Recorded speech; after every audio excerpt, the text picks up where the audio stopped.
nobody actually speaks about displacing notaries or ameliorating the situation of trusted third parties, or even, asking the simple question why I cannot download my money from a bank to a USB key. So nobody is talking about that anymore. These are basically the reason why I got into the blockchain space and why I started to create Dusk, because I actually wanted to create a decentralized environment that would make finance, the classical finance, as well as the new and emerging decentralized finance, reconcile and be able to be less costly and a breeding ground for opportunities for many different projects, from businesses to organizations in a lot of different spaces. Privacy is challenging per se, right? And there are a lot of people here that will tell you that privacy is a feature. Essentially, privacy is not a feature. Privacy is a cost.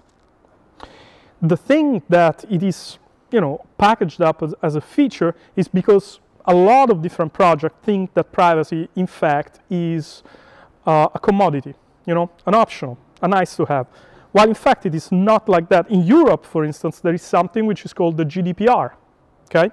So the GDPR is this regulation that tells you that indeed you need to be able, for instance, to delete all personal data from certain systems if that user requests you to do so. Now, can you actually expunge Ethereum of data? You can't. And in a world in which, for instance, CASP, according to the MiCA regulation, so the centralized asset service provider, so exchanges, if you will be obliged to do KYC, then essentially there is no longer the pseudonymity to protect user, and there will be a direct link between a wallet and an identity. Then suddenly everybody will be able to ask you, because of the GDPR, I don't want to have anything to do with you anymore. You need to expunge all my data. Now try to basically do that on a blockchain. It's impossible, right?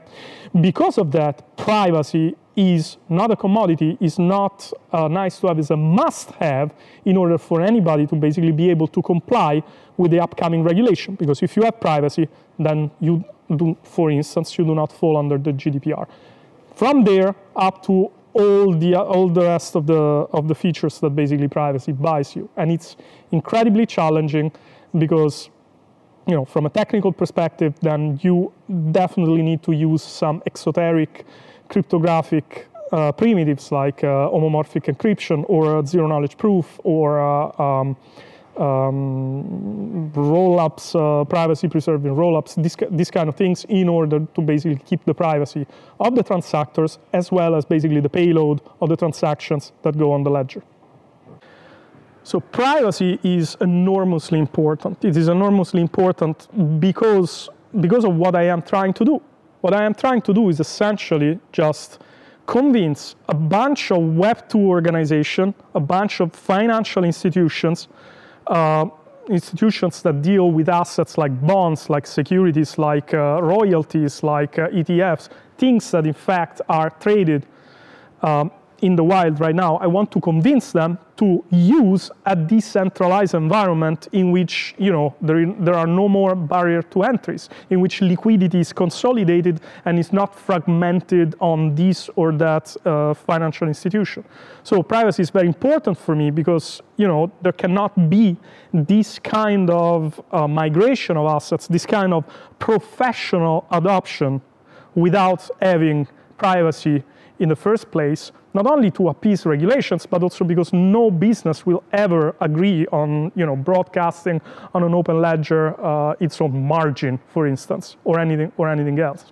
And privacy is also very important to me, personally, because in the end, it is actually what allows the personal freedom, as a matter of fact, also to keep being protected in a day and age in which your data gets mined for a hell of a lot of different reasons.